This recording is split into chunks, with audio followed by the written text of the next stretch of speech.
Hello, namaste, welcome, good morning, good afternoon, or even a good evening in whichever part of the world you are joining us from. My name is Deepakar Khemani and I am the co-founder of Bloom. Bloom is a flower that has blossomed and is spreading its fragrance across the globe. At Bloom, we are into physical and mental wellness, trainings, speaking engagements, and creating signature workshops for corporates and individuals who want to go to the next level. Bloom has a powerful and a dynamic team which has been handpicked. They are the who's who in their respective domains and have an accumulated 200 plus years of experience. At Bloom, we believe in co-creation, collaboration, and teamwork. I invite all of you to be a part of Bloom, where together we grow, and as Bloom blossoms, it creates ripples the world over. Let me introduce another co-founder of Bloom, Prem Raj. Prem Raj is a futurist. He speaks on employee engagement and management. He has 37 years of work experience, having worked in the financial services sector in both public and private sector banks. He was the CEO of the BPO arm of the leading private sector bank in India. Today on our show, we have a dynamic personality joining us all the way from the Philippines. Wow. I will ask Prem Raj to take over from here, introduce her, and start the program. Over to you, Prem Raj. Thank you, Deepak. Thank you for that very kind introduction. Yes, we have somebody from the Philippines, a young achiever, in fact. We have Mariya Lourdes de Vera, who was an ICU nurse and a psychologist. A former nursing clinical instructor, she handled research as her main field of interest. An accomplished writer at the age of 24, she established her niche, writing articles about the importance of childhood, child development, and the family. Her advocacy is to raise awareness of the well-being of abandoned, neglected, and abused children through her research and published articles. Mariya is a consistent awardee for social commitment since grade school. She's a mother and a widow. As a member of the Rotary Club International, she advocates social consciousness and social service. A seasoned artist, she supports the significance of creative art as an effective approach to imaginative thinking, problem solving, and positive channeling of behavior and skills. She received the 2015 Catholic Mass Media Best Book Award for the Youth and Child. She's a licensed professional teacher who promotes restorative education to facilitate the psychosocial, emotional abilities of children. Welcome to the show, Mariya. We are privileged to have you. Hi there. I would like to thank everyone for being in the show. And I would like to greet everybody in Asia. Good afternoon and good noon. For those who are in Europe, in the United Kingdom, good morning. And for those in the US, probably it's good evening. Hi, everyone. I'd love to see all of you there. I can see you, each one of you. So, yes, thank you very much for inviting me. Okay, let's start then. Mariya, you have been an achiever from a very young age. It would be fascinating to know about your journey in life. Could you please share it with us? Yes, I had a very wonderful journey, and it all started with me as a 3-year-old girl. I started learning to play the piano and dance ballet at the age of 3. But because I was so small and tiny, the teachers refused me because I cannot even sit properly on the piano because I was tiny. So it took me about 2 years before I could be admitted to the school. So my grandmother was the one who was there for me, who was teaching me a lot, and along with my dad. So after that, when I was in grade, no, when I was grade one, just before that, my parents left for Tanzania. So they were there working for an international group. While I stayed with my grandmother was my mentor. I found out that I was a little different from the rest of the kids when I met a certain accident. I fell off the table because I was playing with all other kids. I fell off the table and it knocked me off. I almost collapsed. Well, I would say I fainted really. So I was brought to the doctor, to a neuro neuropediatrician, to find out like what happened to me because they were so scared. And I was told I might have a clot in the brain because the fall was severe. And I ran through a lot of tests, and the doctor said I was cleared of the possibility of having a clot in the brain. So I was given a test, and then the doctor said something to my aunt, and they told me that it would be best if they allow me to study in a special school for children. And I said, what kind of school is that? I was never told what it was at that time, but my grandmother refused school. It was a school specially for the gifted children. And my grandmother said, Maria deserves her childhood. She deserves to be happy and to play. So I stayed with my grandma, and then from then onwards, I keep on achieving. As a student, I was for 14 years old when I gave my first solo recital as a pianist, and I continued to flourish as an artist. However, on one hand, I enjoy being with other children. So I used to join my grandma when we go and visit the public schools. So it was a chance for me to be able to share my books, some of my shoes, give things to children who basically who do not have, because there's a big difference between a public school and a private school. I was educated in a all girls Catholic school, and my grandma was a teacher in the public school, and she did not shield me from seeing the reality of life.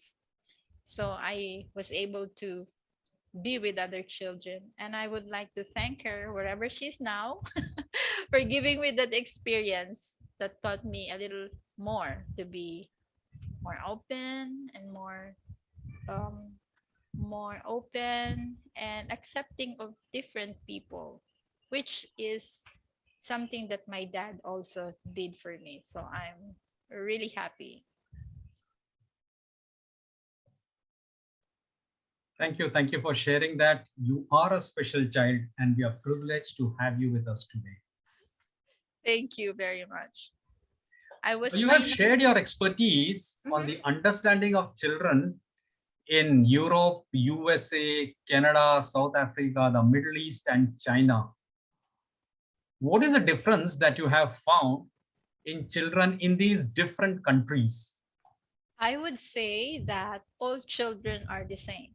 They have the same needs for affection, affirmation, acceptance, assurance, and let me see, affirmation, acceptance, assurance, affection, and appreciation. All children are born the same. By the same, I mean they have equal needs. But as we grow old, we grow very different from each other because of the cultural, traditional, philosophical markings that we receive from older people. But strip of all these things, children are the same. And I would not only because I studied that, but through my education and my travel, I see that all children are the same. I grew up with all kinds of kids. I mean, there were little African girls, little African boys, Indians, Europeans, and we didn't see the meaning of color. As long as we have to play, then we play. So it is only with adults that this division occur. Yes.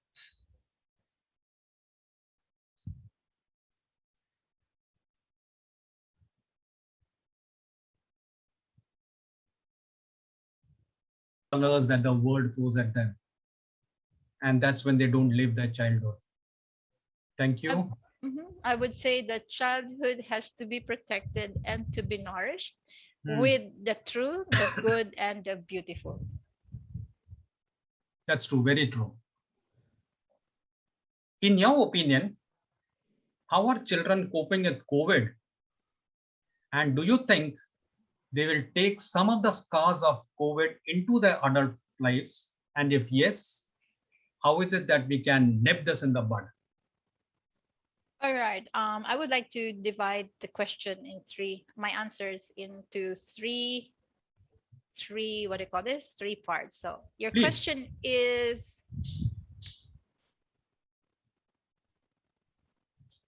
how are children coping with COVID? And how do you think they will take some of the scars of COVID into their adult life? So first, let's focus on children coping with COVID. Well, basically, children coping with COVID is, in terms of psychological need, the only difficulty right now children are having is school, because they cannot go to school. There is a delay. But every delay, there is also a positive thing that comes with that. Children may be stopped or delayed for about a year, especially here in the Philippines. We are delayed for a year and a half now, a year and a half. And the absence of the face-to-face schooling will deprive children of the normal interaction that children deserve. And that being the case, we all have opted for the online teaching. The problem is, with online teaching, you are unable to monitor, to look into the children's progress. And what is happening right now is most parents are the one doing the answers. So that is a not a good way of coping up with COVID academic. In terms of family, children coping with COVID, to be with the parents, both mom and the dad at home, it would be nice because it will help them a certain part of their life to be fulfilled. It will improve connection and bonding with the parents, and I hope it is happening. Although having children at home may also be a change for most parents who are not used to having kids all the time at home. So there are cases wherein there is an increase of abuse in the homes because children do sometimes irritate the parents. So coping with COVID, I think children will make it through. Now, do you think they will have some scars of COVID? I think yes. But given the fact that children are resilient, they will be able to cope up with this. I think the only problem there would be the ability to communicate for some. For those who are unable to be with other children, there will be of lack of stability in the education, or there is a gap which will of course affect their adult lives because they have to cope up with it. But generally, I don't think that's going to be a big problem. It can be nipped in the bud for parents who are at home to give more time to their children, to help them study, to develop the things that they are unable to develop in school. So this is the time I would ask the parents to spend more um, supportive supportive things with your kids, like help them with their education, be there for them, join them in their activities, because the bonding that you will establish with your children, with your daughter, with your son, will never be repeated anytime again in the future. So COVID may be a negative experiences for the moment, but there is a positive thing here. We are we experience the setback in work, but take opportunity of the time that you are with your children. Enjoy it and be with them, work well with them. So that's it. That's a nice way to put it. Pick up the positives and the negatives of COVID and move forward. Children are inborn with resilience, and we need to ensure that the parents spend time with them. Beautifully put. I'm hoping the parents who will be listening to this recording will take this forward. Which are the people in your growing years that inspired you in this remarkable journey that you are living? I graduated nursing at the age of 19. I had my second degree at the age of 21. I had my master's degree, double major at the age of 22. At that age, I don't think I reached already the peak of my career. And I have three undergrad courses, which means associate in music, BSN, and psychology, along with my master's degree. And I'm very grateful to the people around me. And that begins with my grandmother by establishing a proper attitude, which means she was there for me. She taught me how to do well in my education. And from her, I learned that every student has her own style of learning because she taught me in the best way that I can respond. At the age of 3 and 4, I was already doing my multiplication table in ascending and descending order. So while other children were playing, I was also playing, but I was playing my math. I was learning how to write. I was learning how to draw. So these are the ways that my grandmother used the daily experience for me to grow up and learn. So learning is not limited to school.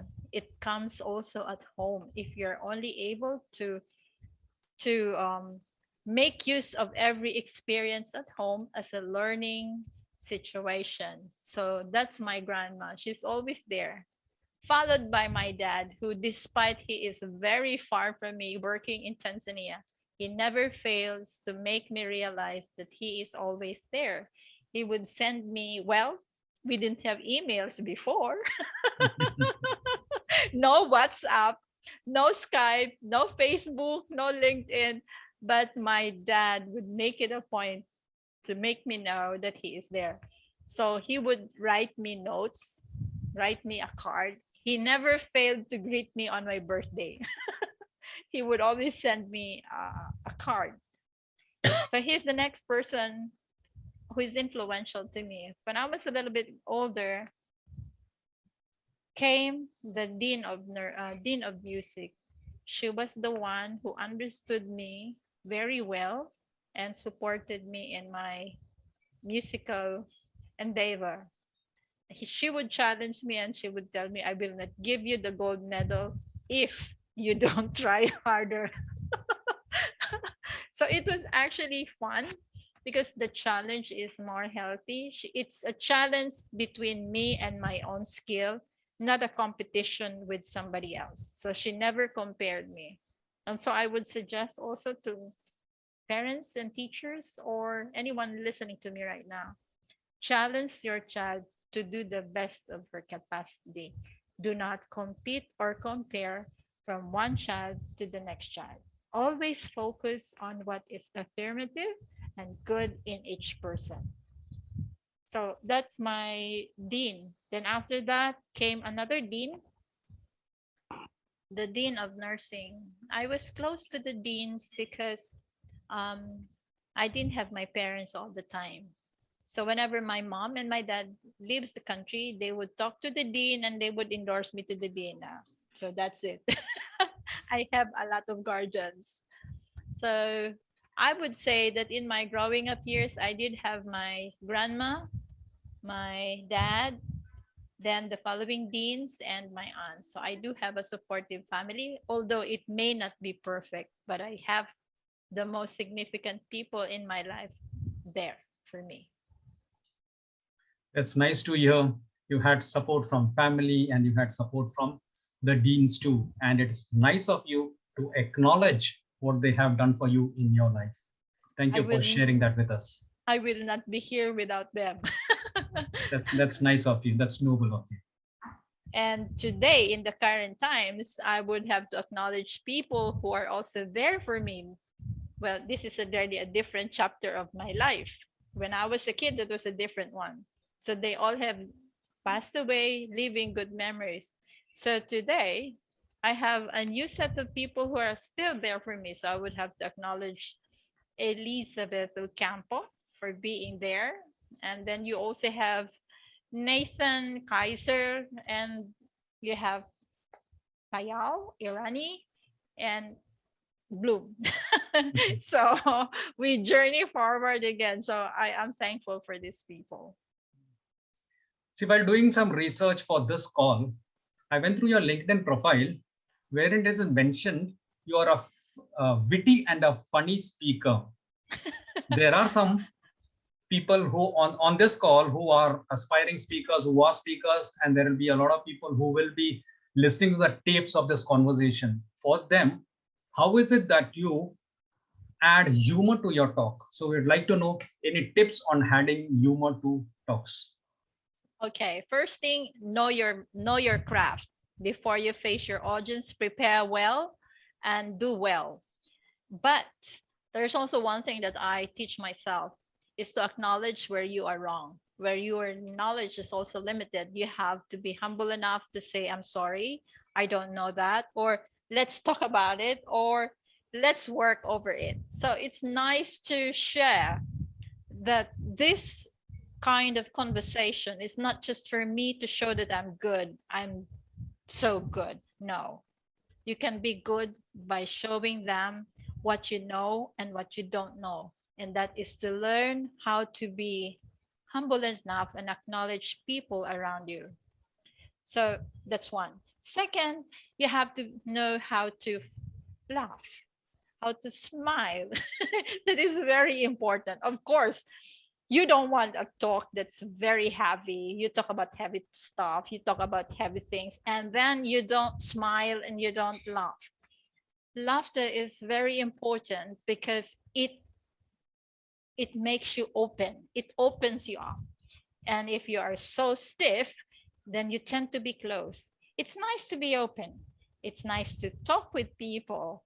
And it's nice when you acknowledge them, like what can you say about this when you're doing this, and when you give a talk, be aware of every person in your audience.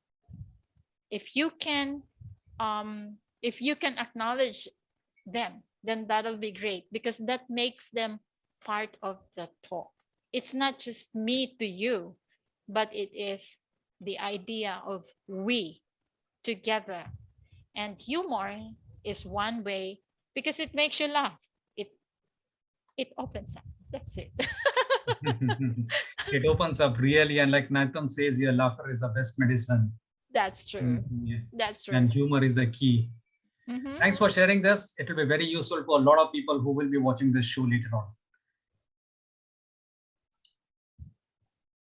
on. Any message you have to the younger generation that we can pass on through our platform? Well, I have a number of message to the younger generation. Number one, stay cool. By stay cool, I mean keep your connections healthy and wise, which means try to avoid the things that are not helpful to you. For example, a lot of younger generations are into um, drugs, unhealthy relationships. These are things that will not help you. So try to maintain a positive connection with your family and your friends. Number one, keep a communication with your significant person? Is it your father? Is it your mother? So keep it that way. When I say keep it cool, learn how to be open. And when you are reprimanded, take it. That's it. Parents are always square after all. So just simply take it. Number two, stay focused. When you like to achieve, you have to establish your goal and be focused. Focused, focused, focused. Which means all your actions should be geared towards one goal. You can pay attention with everything around, but remain focused. Number three, keep a goal. This goal will help you move forward in life. So it is important that you have a goal, and this goal is something that you establish and work towards too.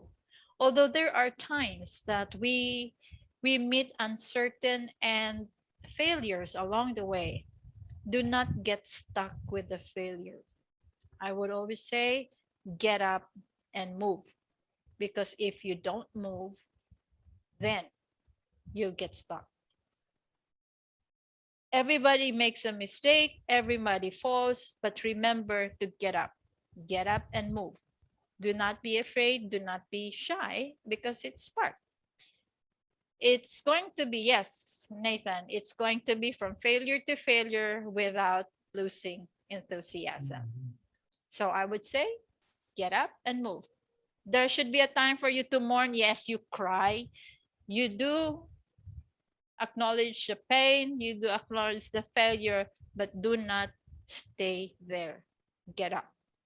So that's the third one, have a goal. And number four, be proactive. Do not procrastinate what you need to finish today, what you need to do today. Do it now, do it well. The past is crying over spilled milk, so you cannot undo it anymore. Learn from it and move forward. Don't live also in the future, because that is chasing rainbows.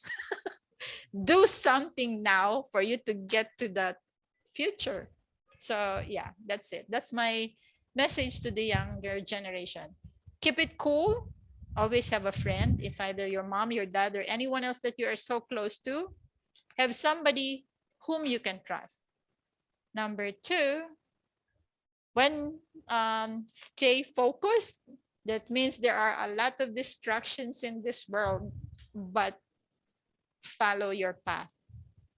Go forward. Number three, have a goal, achieve that, establish that, and you will not be lost in this world. And lastly, be proactive. Thank you for sharing that. This 4-point program that you have will really help the younger generations if they follow it to that T. Thank you for sharing this with us. My last question to you before I hand it over to Deepak. What would you like the world to remember you for? Your legacy that you would like to leave. My legacy to the world is smile. Smile. Smile. Because a smile is the shortest distance between two persons. A smile will melt every wall. Just give a smile, and hopefully the other person, the other end, will feel it. Because you cannot smile if you have a broken heart. You cannot smile if you're angry. But if you smile, it's the fastest way to say hi. Even if you cannot say anything, you just smile and that's it.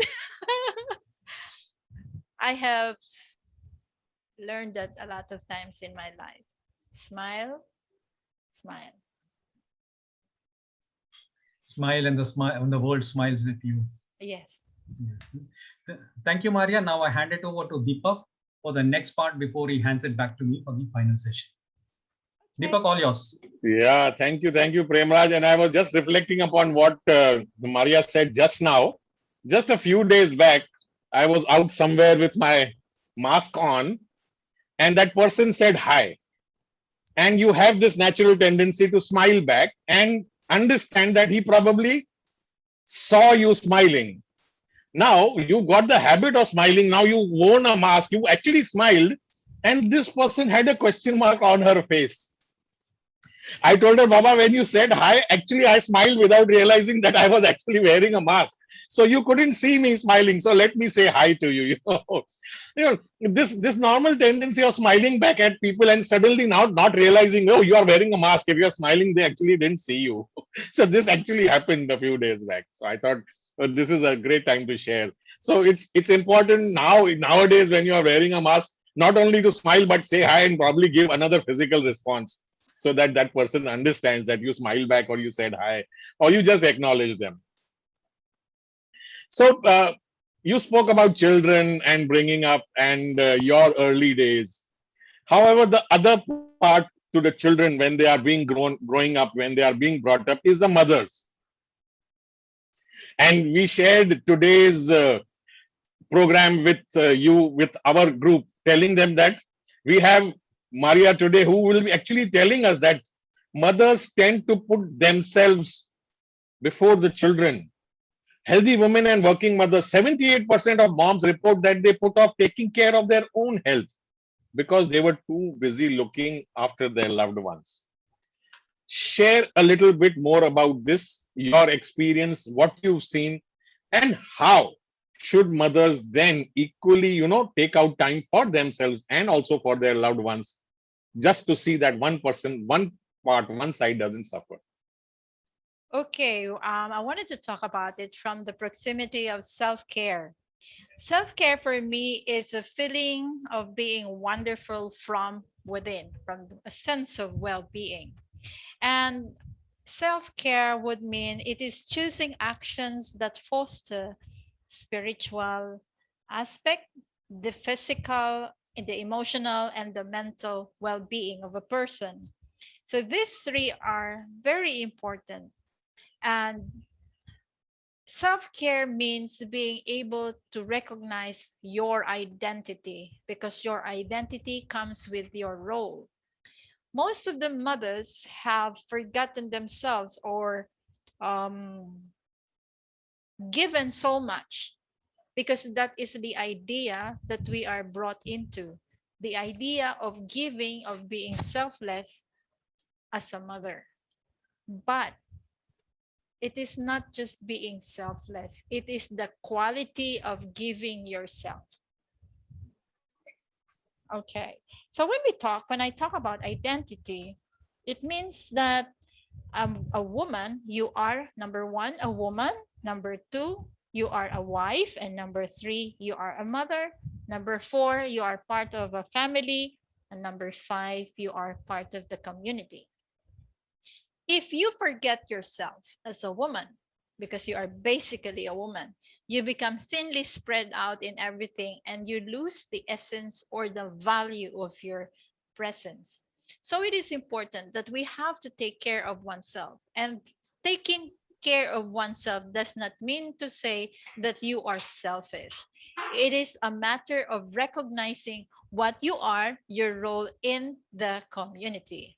And as I would say that what are the factors affecting self-care, which is maintenance and management? Number one is role, ritual, routine, rhythm, and recreation. All of these things will evolve around our thought or your identity. Of course, every person, every woman has her own identity. Your psychological identity, that means your intellectual thing. What is your course? What is your likes, your hobbies, your conversation, whatever it is? That is your psychological, intellectual side. Your emotional part. Whom do you care for? What is it that is what is the feeling of a woman, of a wife, and of a mother? So there are three things: a feeling of being a woman, feeling a wife, feeling of a mother. These are three different things that we have to address to. So that responds to um, um, role. Then aside from that, you have the spiritual dimension of your identity. The spiritual dimension which adheres to your own personal faith, the way you pray, the way you believe, what are the things you believe in, what are your values. So this is part. First, your spiritual, followed by your psychological, then your physical needs, the need to sleep, the need to eat, the need to exercise, the need to feel good, the need to have sexual intercourse with your partner. These are all part of you. Now, if you are not in that level of caring for yourself, then you fall off. Then you feel unhappy. Then you're not in your best self. Followed by your well-being. Well-being is part of it too. Mental well-being. Do I feel good about myself? So as a woman, it is all wrapped together as one. Self-care is learning how to think independently for yourself. Think of what is important. Spiritual, what is my faith? What is my religion? In your silent moments, you would remember your mom praying, I would say. Your mom will pray for things, will pray for herself, will pray for everybody, and also will pray for herself. Even in prayers, I know mothers will think of them last. But there is that space that needs to be protected, that space for prayer, that needs for um, connection with the higher being. The psychological part is the things that you are, your career. Probably for other women, they have a career. They have to choose between motherhood and career. And by the way, motherhood is different from being a wife. From the morning, you start up cooking, doing things, doing that, and at the end of the day, your husband will ask for something. So, so what is important is that you find a healthy balance in all of these things. And self-care means you have to look good for yourself, feel good, look good for yourself first, because you cannot do that for your children if you cannot do that to yourself. And by the way, the first obligation of the wife is to the husband, followed by the children. So that is the order. And I think that's the reason why there is always a conflict when there is a fight. Like when the husband says, you don't give me the same time as you were before when we get married. Yes. So Yes. I think some mothers think that children is the priority, but I think it has to be understood that it should be the husband first, followed by the children. So there is no competition there. That should be the case. The competition for affection between the husband and the children. So yes, that has to be clear. So you cannot give that to your children to be present, to enjoy teaching them, enjoy mothering them, cooking, if you are not in that stable space. You have to have that space for yourself. You cannot give Yes. in to your husband, whatever it is, whether it's a communication, emotional thing, if you are not in your right sense. So if you have a troubled relationship, there is an issue of trust, issue of a lot of things. If you are unable to talk about it, then it will flow from the relationship to the family. So you should be able to, kind of respond to it upfront and close. And that should have a boundaries also. What is Yes. between the family, the couple should not flow down to the children. And what is with the children can be discussed with the father, but you should know how to handle it.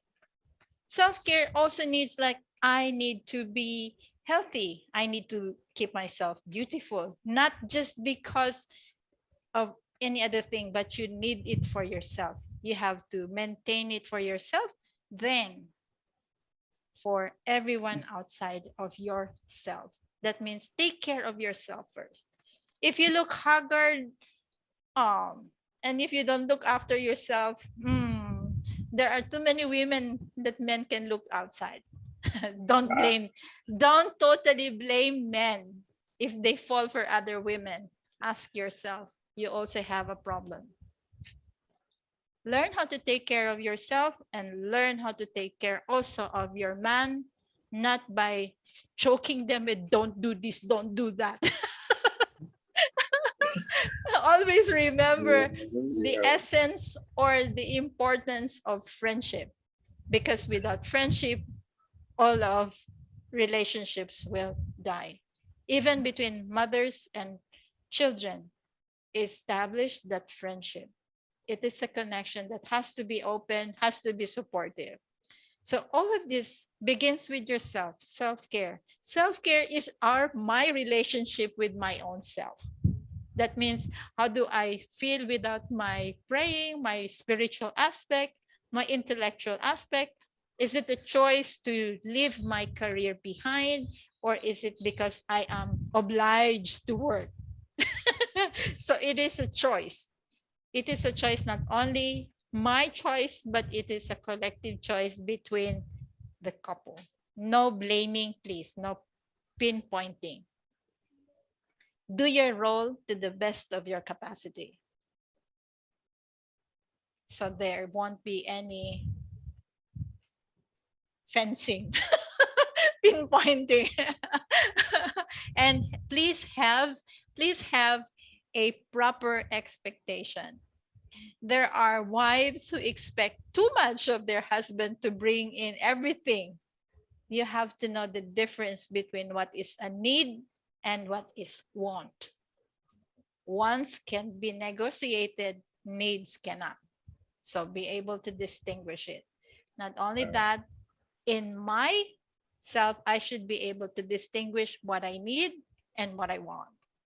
So to sum it up, self-care involves your spiritual aspect, the spiritual dimension of a woman.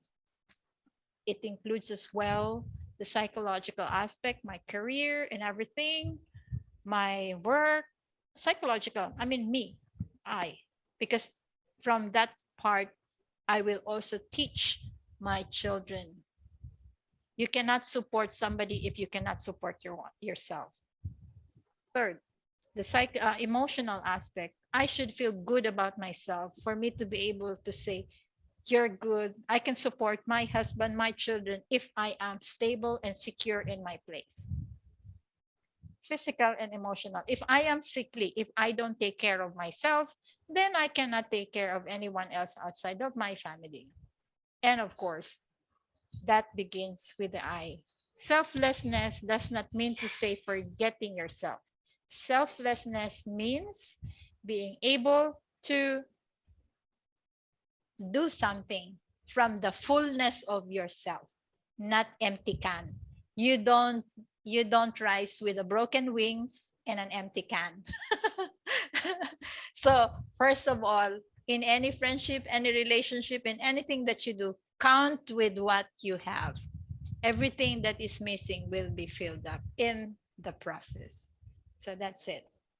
Thank you. Thank you, Maria. I mean, this last 15, 20 minutes, in fact, the last 45 minutes, which we've been talking about, this is almost a masterclass in relationships, in mother-child relationship, in wife-husband relationships, in family relationships. And there has been this great discussion on the chat, which is going on between Nathan and Bell.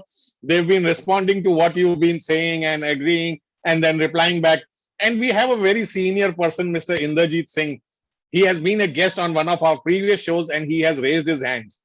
I would like to give him a chance to say something. Inderjeet ji, you could please unmute yourself and ask whatever or comment or whatever you wanted to say. Please go ahead.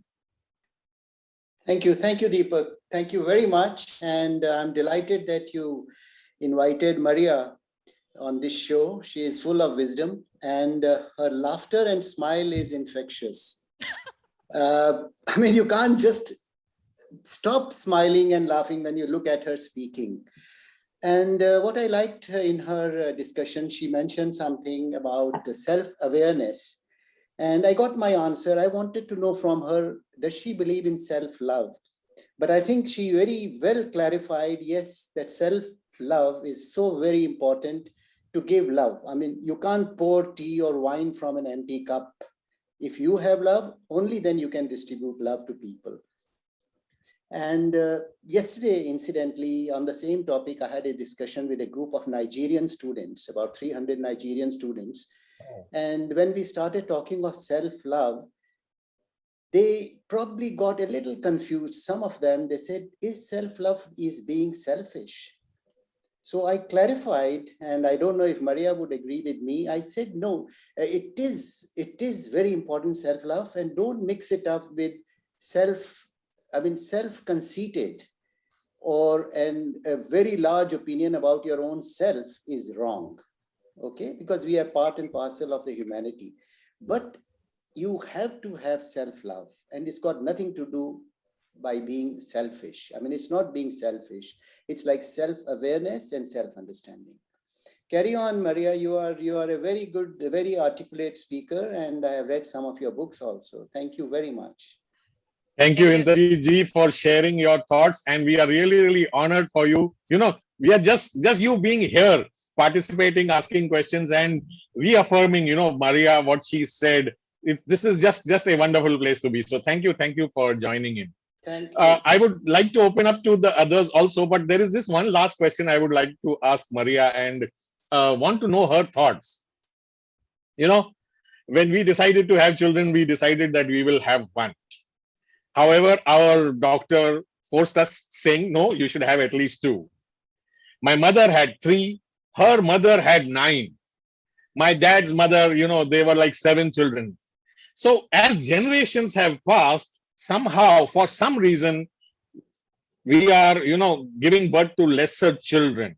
You know, 30 years ago, China made it a one-child policy. On the other hand, we have countries in Europe which incentivize you to have more children. So what are your thoughts on this, and how is the world going ahead? You will find my answer very interesting. But first of all, I wanted to answer Inderjit's question. Self-love and selfishness are really two different things. Self-love is acknowledging what you are, the special things that you can do. What makes you unique, that is self-love.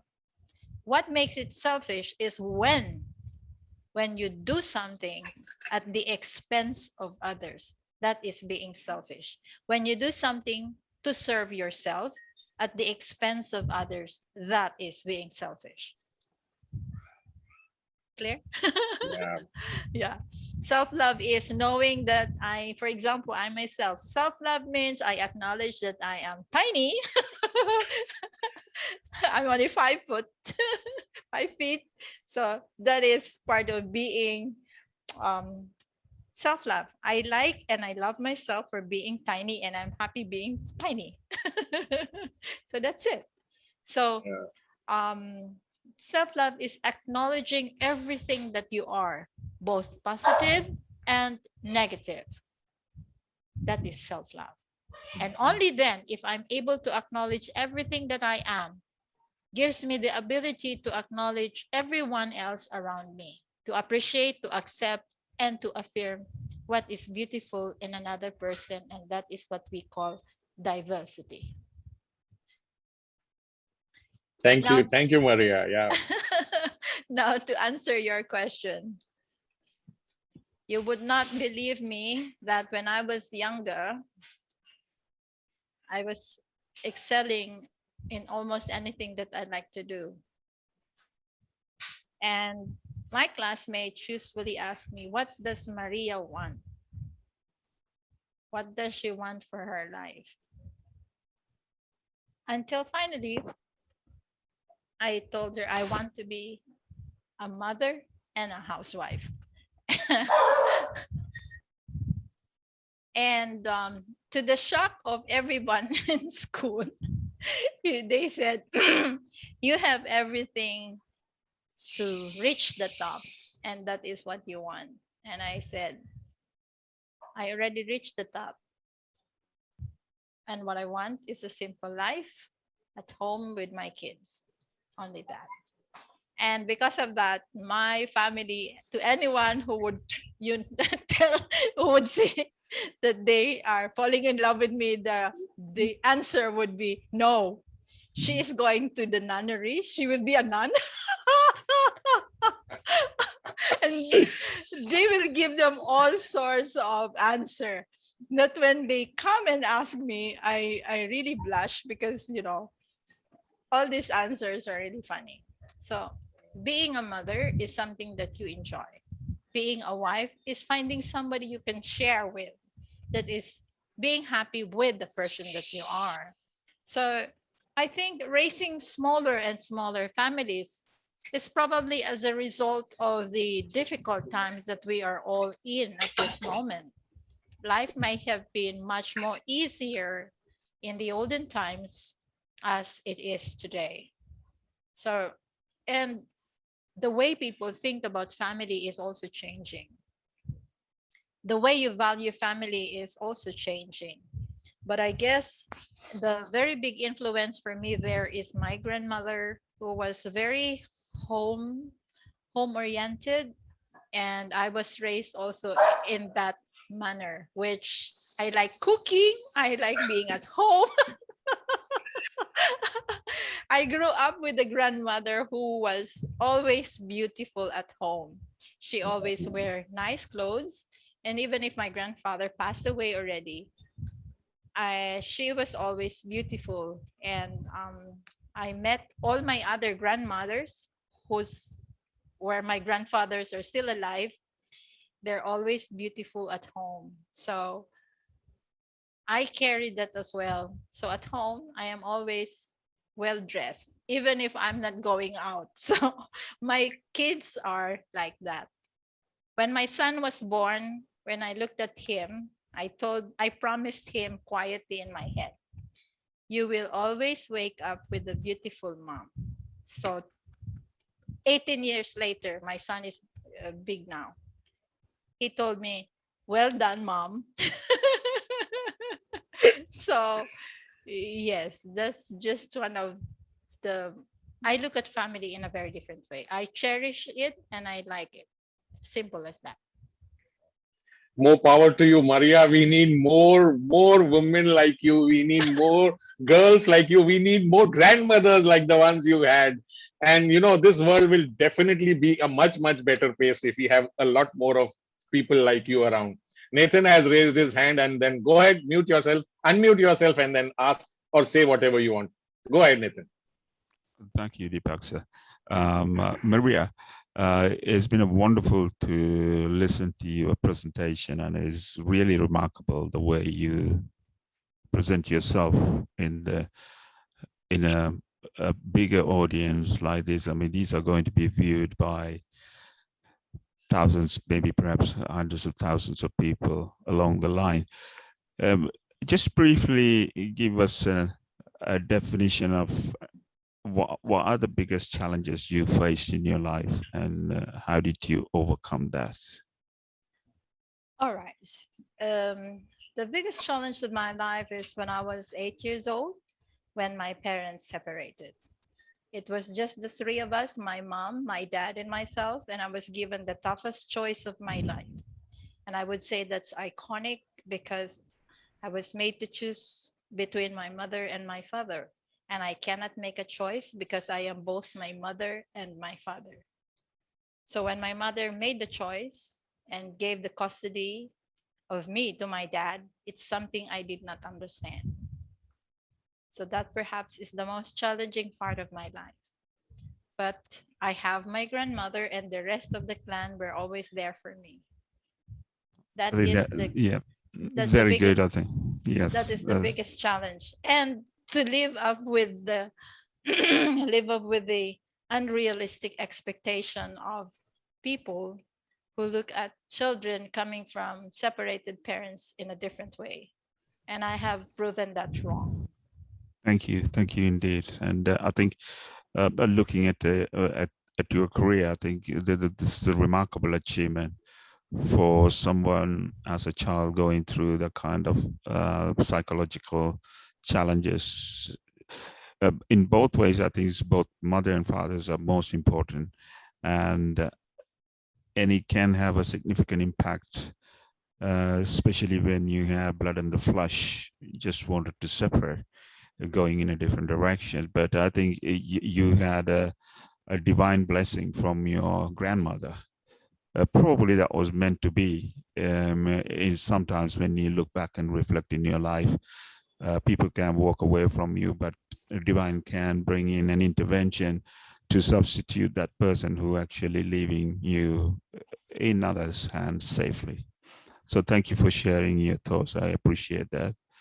And thank you for your moderation, Premsa and Deepak Kumar. And there's a good question from Singh as well. I think it is really a great presentation. I hope, we will see many people making comments along the line. Thank you. Sure. Thank you, Nathan, for sharing your thoughts. We have a question from another one of our most senior guests, who was also a guest on this show a few weeks back. He asks, is there a difference between self-care? Satish, would you like to ask that question yourself? No, you can go ahead. Go ahead, Deepak. No So he asks, is there a difference between self-care for men vis-a-vis women? It's the same. Men should also practice self-care. You also have your own identity to look after, your own spiritual needs, your own psychological needs, emotional needs, physical needs. And that should be understood between both. You are in a relationship or are in a marriage. Both of you should understand one another, and please do not fight.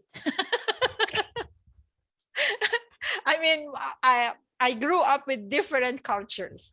So I have seen different couples, from Indians to Europeans, and from different religions, from Muslim to Catholics to Christians to non-believers. The issue is the same. The problem is the same. They all fight, they all point at each other. And I think you will not move forward if you do not stop pointing. If you just, well, I would say, if you can just stop pointing, sit down and talk. If you want to get mad as much as you can. Finish it outside, finish it wherever. I mean, get mad, talk to the tree, do whatever. But then in the end, find a common ground for both of you to talk. And when it's over, when the fight is over, that should be done and over. Do not pick it up again. Yeah, correct. They say it's over when it's over. Yes. Yes. Perfect. Because if you keep on bringing it back, you will make a snowball out of it. It becomes bigger and bigger and bigger, and finally it's gonna fall on here. So when you decide that the fight is over, then stop bringing it up. Then move forward together. And self-care for men would be the same. You should know what you like, what you believe in, what is important to you. And of course, that is something that you both share as a person and as a couple. Thank you, Mariya. Thank you. Thank you, Mariya. And as they say, communication is the key. Finally, when you are sitting down to talk and resolve conflicts and not create conflicts. So communication is the key. You have to be a very, very good communicator. Yes. So before I hand it over to Premraj for officially, are there any questions, Premraj, which you would like to ask, or are there in the chat? I think Belle is raising her hand. Belle, please go ahead. Unmute yourself. You'll have to unmute yourself, Belle. Yes. Not yet. Done. Oh, yes. Okay. Hi, everyone. Good afternoon. Mariya, you did a very well speaker. And then I want to ask Mariya for you, how to deal with a husband with no satisfaction, even you did everything for him.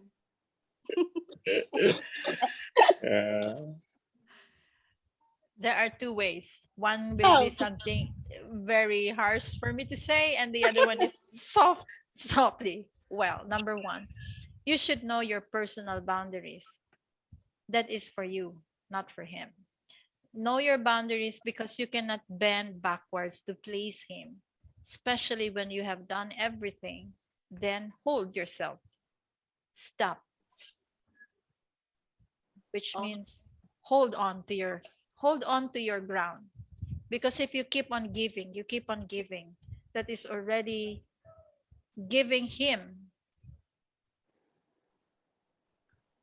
the chance for abuse. Yeah, correct.